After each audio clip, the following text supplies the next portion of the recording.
RTI 9 news కి స్వాగతం.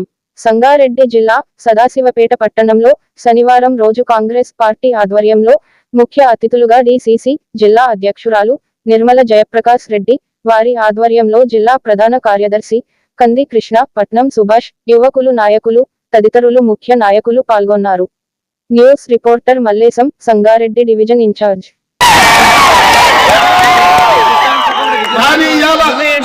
చట్టసభల్లో మీ సమస్యలు మాట్లాడాలన్నా, కేంద్ర ప్రభుత్వం నుంచి నిధులు తేవాలన్నా, మీ ప్రాంతానికి గోదావరి జలాలు రావాలన్నా, మీ ప్రాంతానికి మెట్రో రైళ్లు తేవాలన్నా ఢిల్లీలో కూడా మనం పని చేయాల్సిన అవసరం ఉంది. ఇదే కాదు, మా మాదిగ సోదరుల ఏబిసిడి వర్గీకరణ కేసు సుప్రీం కోర్టులో ఉన్నది. దాన్ని ప్రత్యేకంగా పెద్దలు దామోదర్ రాజు నరసింహ గారు పర్యవేక్షిస్తున్నారు. మరి ఆ వర్గీకరణకు సంబంధించి ఢిల్లీలో ఉరుకు అంటే ఉరకనికే మనకు నీళ్ళ మధు ఢిల్లీలో ఉండాలి.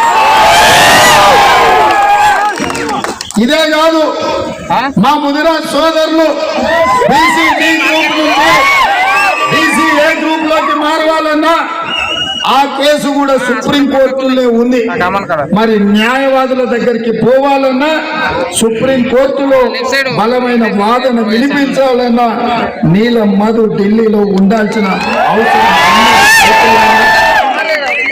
అందుకే ఇవాళ ఈ ప్రాంతం ఆనాడు వరకు 10 సంవత్సరాలు ఈ ప్రాంతాన్ని ఎట్లా అభివృద్ధి చేసిరో మళ్ళీ 2024 నుంచి 2034 వరకు మళ్ళీ వారు ఆనాడు వైఎస్ఆర్ దామోదర్ రాజు నరసింహ గారు ఏ విధంగా ఉమ్మడి జిల్లా మెదక్ అభివృద్ధి కోసం పనిచేసిండ్రో ఇవాళ నేను పెద్దలు దామోదర్ రాజు నరసింహ గారు అదే రకమైన అభివృద్ధిని ముందుకు తీసుకువెళ్తామని చెప్పి నేను మీకు అందరికి విజ్ఞప్తి చేస్తున్నాను. అందుకే గత 25 సంవత్సరాల నుంచి నరేంద్ర పైసాబ్ నుంచి మొదలు పెడితే మొన్నటి కొత్త ప్రభాకర్ రెడ్డి వరకు ఈ ప్రాంతంలో బీజేపీ బీఆర్ఎస్ వాళ్ళే ఎంపీగా ఉన్నారు. ఏమి జరిగిందో మీరు చూసిండ్రు, ఎంత అన్యాయం చేసిండ్రో మీ కళ్ళ ముందర ఉన్నది. అందుకే ఇవాళ నిలబడ్డ అభ్యర్థులు కూడా ఎవరో కొత్త వాళ్ళు కాదు. మొన్నటి వరకు దుబ్బాక ఎమ్మెల్యేగా ఉన్న రఘునందన్ రావు గారు ఇవాళ బీజేపీ అభ్యర్థి.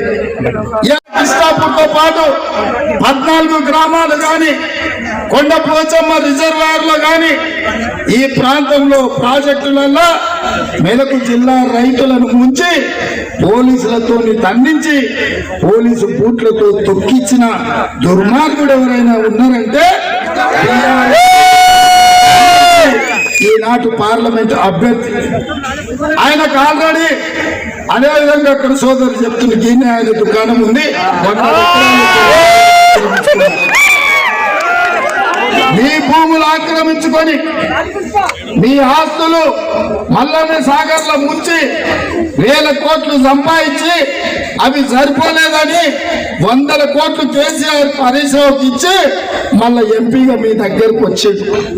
నేను అడుగుతున్నా సోదరులారా, ఆయన ఎమ్మెల్సీ ఉన్నాడు ఆల్రెడీ, ఇంకా 5 ఏళ్ళు ఉంది ఆయన నౌకరి. ఒకటి ఉండగానే ఇంకొకటి అడుగుతుంది. ఇదేమన్నా పెళ్ళి అనే ఓ పెళ్ళి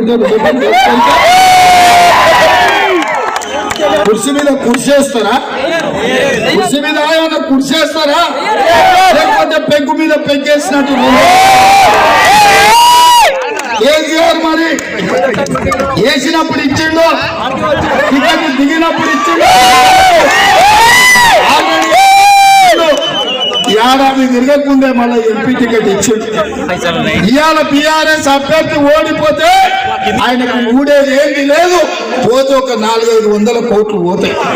మందిని ముంచిన సొమ్మే కదా, మనల్ని దోసుకున్న సొమ్మే కదా. కాబట్టి ఇచ్చింది తీసుకొని, తెచ్చింది గుంజుకొని, అంగిలాగు గట్టిగా ఉంటే ఇడిపించుకొని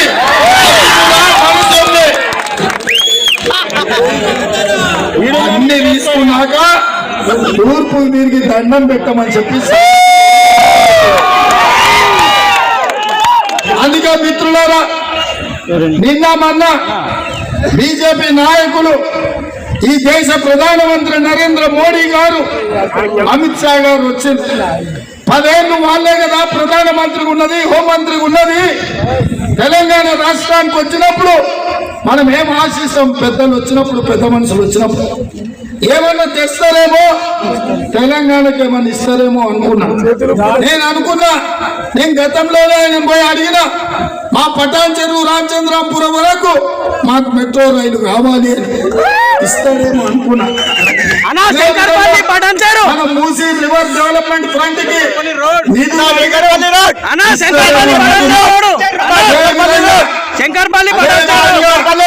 బయ్యారం ఉక్కు కర్మాగారం వరంగల్ రైల్వే కోచ్ ఫ్యాక్టరీ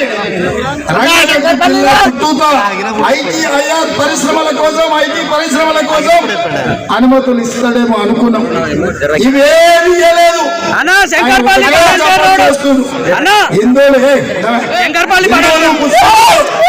ఇవాళ మీరు కొట్లాడుకోండి మీరు కత్తులతో ఒడుచుకోండి మీ రక్తం చిందాలి మేము ఓట్లలో గెలవాలి అని ఈ ప్రయత్నం చేస్తుంటాం నేను అడుగుతున్నా ఇక్కడ వివిధ ప్రాంతాల నుంచి ప్రజల్ని ఇక్కడ ఉన్న కార్మికుల్ని మా కమ్యూనిస్టు సోదరులని మా తెలంగాణ జనసమితి మిత్రులను సోదరులారా ఇవాళ ఆలోచన చేయండి ప్రశాంతమైన వాతావరణం ఉన్నప్పుడు శాంతి భద్రతలను కాపాడినప్పుడే పెట్టుబడులు వస్తాయి పరిశ్రమలు వస్తాయి ఉద్యోగ ఉపాధి అవకాశాలు మన పిల్లలకు ఉంటాయి అట్లా కాకుండా రోజు మనం కొట్లాడుకొని చేస్తుంటే ఎవరైనా పెట్టుబడి పెడతాడా మనకు పరిశ్రమలు వస్తాయా మన ప్రాజెక్టులు వస్తాయా మన ప్రాంతం బాగుపడుతుందా ఆలోచన చేయండి ఆనాడు 2004 నుంచి 2014 వరకు దామోదర రాజనరసింహ గారు మంత్రిగా వైఎస్ రాజశేఖర రెడ్డి గారు ముఖ్యమంత్రిగా ఔటర్ రింగ్ రోడ్డు తెచ్చిండు అంతర్జాతీయ ఎయిర్పోర్ట్ కట్టిండు ఐటీ పరిశ్రమలు వచ్చినాయి ఫార్మా కంపెనీలు వచ్చినాయి చేర్చుకొని కడుపులో పెట్టుకొని చూసుకున్నా ఇవాళ ఈ పటాన్ చెరువు ప్రాంతం ఒక మినీ ఇండియా భారతదేశంలో ఎన్ని భాషలు ఉన్నాయో ఎన్ని కులాలు ఉన్నాయో ఎన్ని మతాలు ఉన్నాయో ఇవాళ పటాన్ చెరువులో ఎక్కుతే ప్రతి ఒక్కరు దొరుకుతారు కానీ కులాలకు మతాలకు ప్రాంతాలకు భాషలకు అతీతంగా సోదరులలాగా కలిసిమెలిసి ఉండి దేశానికే ఉత్పత్తిని అందించే పారిశ్రామిక వాడగా మన శ్రీనివాసుని ఎమ్మెల్యేగా గెలిపించుంటే ఈ బాధలు తప్పేది ఈ ప్రాంతానికి నిధుల వద్ద పారేది కానీ మన ప్రత్యేకమైన పరిస్థితుల్లో అది జరగకపోయినా కాంగ్రెస్ పార్టీ పక్షాన పటాన్ చెరువు ఎమ్మెల్యే అంటే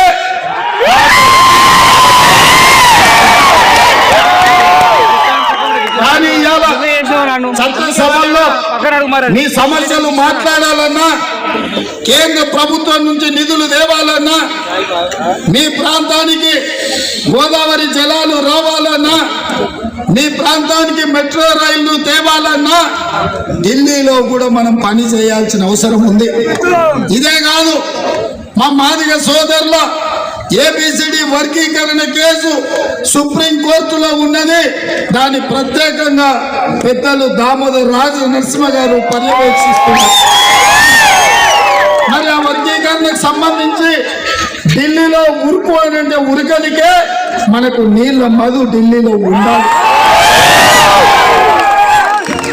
ఇదే కాదు మా ముదిరాజ్ సోదరులు బీసీ డి గ్రూప్ నుంచి బీసీ ఏ గ్రూప్ లోకి మారవాలన్నా ఆ కేసు కూడా సుప్రీం కోర్టులో ఉంది మరి న్యాయవాదుల దగ్గరికి పోవాలన్నా సుప్రీం కోర్టులో బలమైన వాదన వినిపించాలన్నా నీల మధు ఢిల్లీలో ఉండాల్సిన అవసరం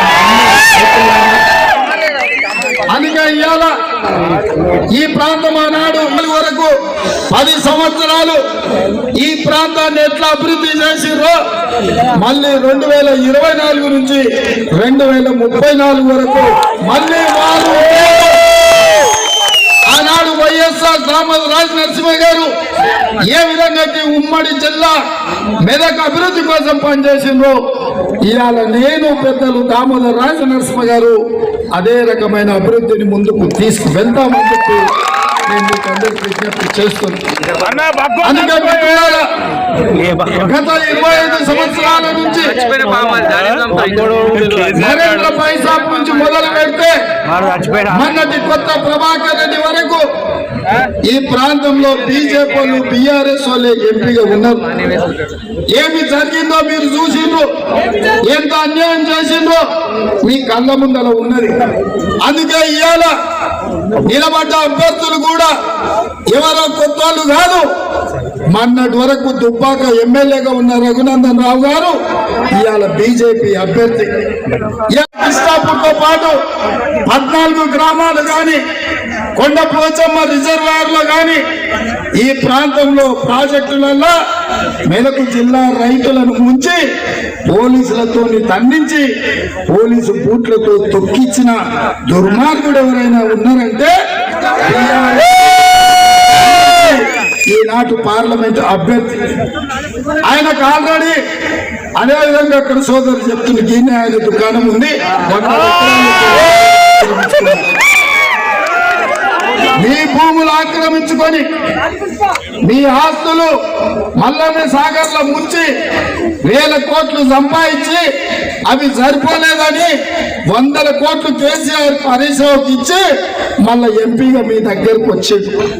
నేను అడుగుతున్నా సోదరులారా, ఆయన ఎమ్మెల్సీ ఉన్నాడు ఆల్రెడీ, ఇంకా 5 ఏళ్ళు ఉంది ఆయన నౌకరి. ఒకటి ఉండగానే ఇంకొకటి అడుగుతుంది. ఇదేమన్నా పెళ్ళి అనే ఓ పెళ్ళి ఉంటే కుర్చీ మీద కుర్చేస్తారా? కుర్చీ మీద ఏమన్నా కుర్చేస్తారా? లేకపోతే పెగ్గు మీద పెగ్గేసినట్టు కేసీఆర్ మరి వేసినప్పుడు ఇచ్చిండు, టికెట్ దిగినప్పుడు ఇచ్చిండు. ఏడాది తిరగకుండే మళ్ళీ ఎంపీ టికెట్ ఇచ్చిండు. ఇవాళ బీఆర్ఎస్ అభ్యర్థి ఓడిపోతే ఆయనకు ఊడేది ఏంటి లేదు, పోతే ఒక 400-500 కోట్లు పోతాయి. మందిని ముంచిన సొమ్మే కదా, మనల్ని దోసుకున్న సొమ్మే కదా. కాబట్టి ఇచ్చింది తీసుకొని, తెచ్చింది గుంజుకొని, అంగిలాగు గట్టిగా ఉంటే ఇడిపించుకొని మన సొమ్మే అన్ని తీసుకున్నాక తూర్పు తిరిగి దండం పెట్టమని చెప్పి. అందుకే మిత్రులారా, నిన్న మొన్న బీజేపీ నాయకులు, ఈ దేశ ప్రధానమంత్రి నరేంద్ర మోడీ గారు, అమిత్ షా గారు వచ్చింది. 10 ఏళ్ళు వాళ్ళే కదా ప్రధానమంత్రికి ఉన్నది, హోంమంత్రికి ఉన్నది. తెలంగాణ రాష్ట్రానికి వచ్చినప్పుడు మనం ఏం ఆశిస్తాం? పెద్దలు వచ్చినప్పుడు, పెద్ద మనుషులు వచ్చినప్పుడు ఏమన్నా తెస్తారేమో, తెలంగాణకి ఏమన్నా ఇస్తారేమో అనుకున్నా. నేను అనుకున్నా, నేను గతంలోనే ఆయన పోయి అడిగిన, మా పటాన్ చెరువు రామచంద్రాపురం వరకు మాకు మెట్రో రైలు కావాలి అని. ఇస్తారేమో అనుకున్నా. మన మూసీ రివర్ డెవలప్మెంట్ ఫ్రంట్ కి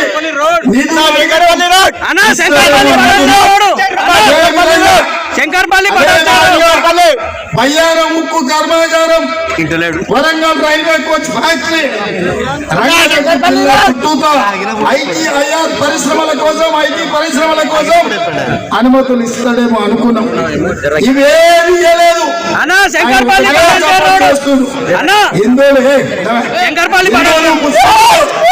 ఇవాళ మీరు కొట్లాడుకోండి, మీరు కత్తులతో ఒడుచుకోండి, మీ రక్తం చిందాలి, మేము ఓట్లలో గెలవాలి అని ఈ ప్రయత్నం చేస్తుంటాం.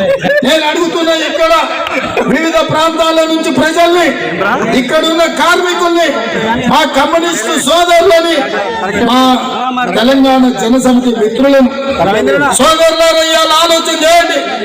ప్రశాంతమైన వాతావరణం ఉన్నప్పుడు, శాంతి భద్రతలను కాపాడినప్పుడే పెట్టుబడులు వస్తాయి, పరిశ్రమలు వస్తాయి, ఉద్యోగ ఉపాధి అవకాశాలు మన పిల్లలకు ఉంటాయి. అట్లా కాకుండా రోజు మనం కొట్లాడుకొని చేస్తుంటే ఎవరైనా పెట్టుబడి పెడతాడా? మనకు పరిశ్రమలు వస్తాయా? మన ప్రాజెక్టులు వస్తాయా? మన ప్రాంతం బాగుపడుతుందా? ఆలోచన చేయండి. ఇవాళ ఆనాడు 2004 నుంచి 2014 వరకు దామోదర రాజనరసింహ గారు మంత్రిగా, వైఎస్ రాజశేఖర రెడ్డి గారు ముఖ్యమంత్రిగా ఔటర్ రింగ్ రోడ్డు తెచ్చిండు, అంతర్జాతీయ ఎయిర్పోర్ట్ కట్టిండు, ఐటీ పరిశ్రమలు వచ్చినాయి, ఫార్మా కంపెనీలు వచ్చినాయి, భూములీడ కట్టిన బస్ స్టాండ్ కూడా ఆనాడు అందుకే ఇవాళ మన ప్రాంతం అభివృద్ధి జరగాలంటే, మన భూముల ధరలు పెరగాలంటే, మన పటాన్ చెరువులో కూడా కోకాపేటలో ఎట్లయితే 100 కోట్లకు ఎకరం అయిందో ఇక్కడ భూముల ధరలు 100 కోట్లకు పెరగాలంటే మన పరిశ్రమ రావాలి, ప్రశాంతంగా ఉండాలి, ప్రజలు కలిసిమెలిసి ఉండాలి. కానీ ఇవాళ బీజేపీ వాళ్ళు ఒకటే పిచ్చి పట్టుకున్నది. పిచ్చి ఏంటంటే ఇవాళ మనకు పిచ్చి రేపి మనం కత్తులతో ఉడుచుకోవాలంట, మన రక్తం ఏర్లై పారాలంట, మన కుత్తికలు దిగాలంట, బీజేపీ వాళ్ళ సీట్లు గెలవాలంట. ఇంత అన్యాయం, ఇంత దుర్మార్గం ఉంటారే? 10 ఏళ్ళు ప్రధానమంత్రి ఉన్న మోడీ గారు తెలంగాణకి ఏమిచ్చిండో చెప్పమను, ఇప్పుడు ఏం తెచ్చిండో చూపియమను. ఏమిచ్చిండో మరి గాడిద గుడ్డించిన వాళ్ళకు కన్ను కాల్చి వాత పెట్టాలి. అందుకే ఇవాళ చేసింది లేదు, చెప్పుకోనిక లేదు, తెచ్చింది లేదు, ఇచ్చింది లేదు. ఓ పెద్ద గాడిద గుడ్డు మనకిచ్చి ఇవాళ మన ఓట్లు కొల్లగొట్టాలనుకుంటున్నారు. అందుకే మిత్రులారా, బీజేపీ మాయలో పడ్డామంటే, వాళ్ళు అధికారంలోకి వచ్చిరంటే అంబేద్కర్ గారు రచించిన రాజ్యాంగాన్ని సమూలంగా మారుస్తారు. ఎస్సీ ఎస్టీ బీసీ మైనారిటీలకు ఇచ్చిన రిజర్వేషన్లు రద్దు చేస్తారు. ఇక ఇప్పుడు మీరు ఆలోచన చేయండి, ఏమి ఇవ్వకపోయినా పర్వాలేదు, కానీ తరతరాలుగా మనకు ఎస్సీ ఎస్టీ బీసీ రిజర్వేషన్లతోని మన పిల్లలు డాక్టర్లు, లాయర్లు, ఇంజనీర్లు, ఐఏఎస్లు, ఐపీఎస్లు అవ్వడమే కాదు, దామన్న లాంటి వాళ్ళు ఇవాళ ఎమ్మెల్యేలుగా, మంత్రులుగా, ఇవాళ ఒక బలహీన వర్గాల బిడ్డ నీళ్ళ మధును ఇవాళ శ్రీనివాస్ గౌడ్ అక్క సోదరి మని కొండా సురేఖమ్మను మంత్రిని చేసినాం. మా ఒడ్డెర సోదరుడు జర్రిపేట జైపాలీడు ఉన్నాడు, ఆయనను కూడా మా ఒడ్డెరు సోదరుణ్ణి కార్పొరేషన్ చైర్మన్ చేసినాం. మా అక్కమ్మ నిర్మలమ్మ, ఆమెను కార్పొరేషన్ చైర్మన్ చేసినాం. ఇక మా జగ్గారెడ్డి గారు అయితే నా పదవంతా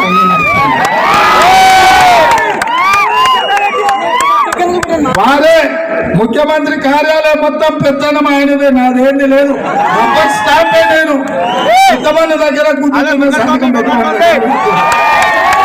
నడుస్తున్నదే మీది, మనోళ్ళది, పేదోళ్ళది, పేదలకు అండగా ఉండేటోళ్ళది. మరి ఇట్లా అమ్మా నాన్న లేకున్నా కూడా మీరే అమ్మా నాన్న అనుకోని, మీరే అన్నదమ్ములు అనుకోని సంతోషం అన్న. ఈ ప్రాంతంలో, ఈ మెదక్ ప్రాంతం నుంచి గతంలో ఇందిరాగాంధీ గారు పోటీ చేసి ఈ ప్రాంతాన్ని అభివృద్ధి చేసిన తల్లి, ఆ తల్లి గడ్డ మీద నుంచి ఒక పేరింటి బిడ్డకు అవకాశం కల్పించిన పార్టీ కాంగ్రెస్ పార్టీ అని చెప్పి చేస్తున్నాం. ఈ రోజు నీలం మధు ఈ పడంచర్ ప్రాంతంలో స్థానికంగా పుట్టి ఈ ప్రాంత ప్రజలతో ఎట్లా మమేకం ఉంటాడో మీ అందరికీ తెలుసు. ప్రతి ఒక్కరితోటి పొద్దున్న లేచి రాత్రి వరకు నాకు అమ్మా నాన్న లేకున్నా కూడా మీరే అమ్మా నాన్న అనుకోని, మీరే అన్నదమ్ములు అనుకోని మీ మధ్యలో ఉండే బిడ్డలు ఈ రోజు ఇక్కడ నుంచి గతంలో కూడా ఇందిరాగాంధీ గారు బార్ల నుంచి అంజయ్య గారిని ముఖ్యమంత్రి చేసిన పార్టీ కాంగ్రెస్ పార్టీ. అదేవిధంగా ఒక పేరింటి బిడ్డను కూడా ఎంపీగా పంపించే పార్టీ కూడా కాంగ్రెస్ పార్టీ.